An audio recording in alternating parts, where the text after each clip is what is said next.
Nous allons essayer de tracer le graphique de la fonction exponentielle f de x égale 4 fois 1 demi exposant x moins 1. Pour tracer le graphique d'une fonction exponentielle, on va servir de points importants pour se repérer dans le plan cartésien, mais le plus important, c'est vraiment l'asymptote horizontale.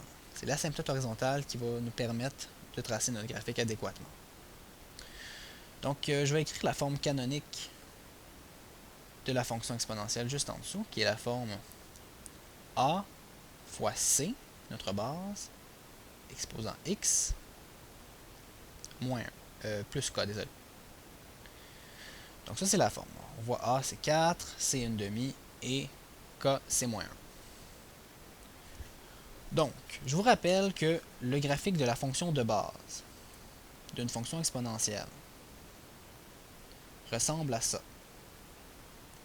Il y a une asymptote horizontale en y égale 0, donc sur l'axe des x. Ça nous permet en fait de déduire où va être rendue notre asymptote horizontale. Le paramètre k, je vous rappelle, fait subir une translation verticale à la fonction. Donc si la fonction de base c'est celle-là ici, et que notre paramètre k c'est moins 1, ça veut dire que la fonction de base a subi une translation verticale de 1 unité vers le bas. Donc notre asymptote horizontale va être en y égale moins 1. Donc juste ici, comme ça. Ça c'est l'asymptote verticale. Je vais l'écrire y égale moins 1. Bon. Qu'est-ce qu'on peut déduire d'autre? Notre paramètre a est positif, donc la fonction n'a pas subi de réflexion verticale. Donc elle devrait être encore comme ça ici. Le paramètre c, c'est 1 demi. Et je vous rappelle, quand c est plus petit que 1, donc quand c'est une fraction, ça a le même rôle que b, quand b est plus petit que 0. Ça fait une réflexion horizontale. Donc la fonction, au lieu de monter comme ça, elle devrait descendre comme ça. On ne sait pas exactement où. Donc, pour savoir exactement où, on va servir justement de points de repère. Donc on va trouver des points, comme par exemple on pourrait trouver l'ordonnée à l'origine et le 0. On sait que la fonction possède un 0 parce que l'asymptote horizontale est sous l'axe des x, et on sait que la courbe va devoir se rapprocher de l'axe des x. Donc nécessairement, elle va croiser l'axe des x à quelque part.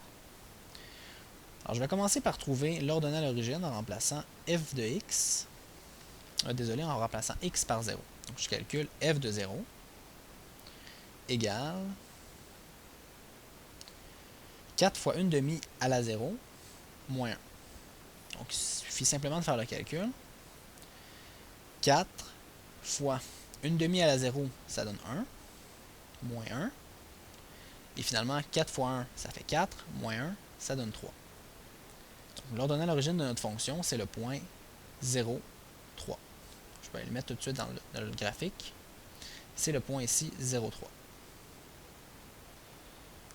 Bon, donc la courbe devrait faire ça et croiser l'axe des x à quelque part ici. Pour trouver le 0, on fait comme d'habitude, on remplace f de x par 0 et on isole le x correspondant. Donc si pour isoler le x, je vais commencer par tenter d'isoler ma base ici avec l'exposant. Donc je fais plus 1 de chaque côté. J'obtiens 1 égale 4 fois 1 demi x. Et finalement, je divise par 4 de chaque côté pour enlever mon fois 4. Donc ça ici, ça s'annule. Donc si je continue juste ici, ça me fait 1 quart égale 1 demi à la x.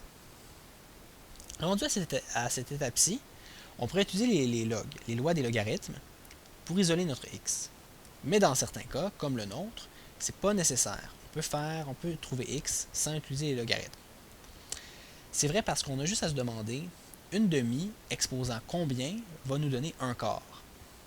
Donc, c'est-à-dire, il faut multiplier 1 demi par combien de fois par lui-même pour obtenir 1 quart. Mais c'est par 2 fois, parce que 1 demi fois 1 demi donne 1 quart. Au lieu d'écrire 1 quart, je peux écrire 1 demi à la 2. Parce que 1 demi fois 1 demi donne 1 quart. 1 demi à la 2 égale 1 demi à la x. Et on déduit donc que x est égal à 2. Et c'est tout. Donc notre 0, c'est le point 2, 0. Je peux aller mettre dans le graphique, c'est le point juste ici, 2, 0. Finalement, il ne reste plus qu'à relier nos points pour tracer notre graphique. Donc là, ça va être un petit peu dur, je vais essayer d'y aller comme il faut. Donc il passe par le point, il passe ici, et il se rapproche de l'asymptote sans jamais y toucher.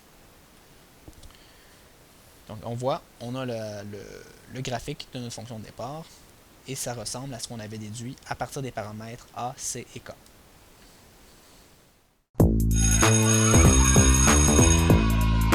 Il y a des jours où on a vraiment besoin d'un coup de pied pour faire nos devoirs, mais il y a des moments où on a surtout besoin d'un coup de main.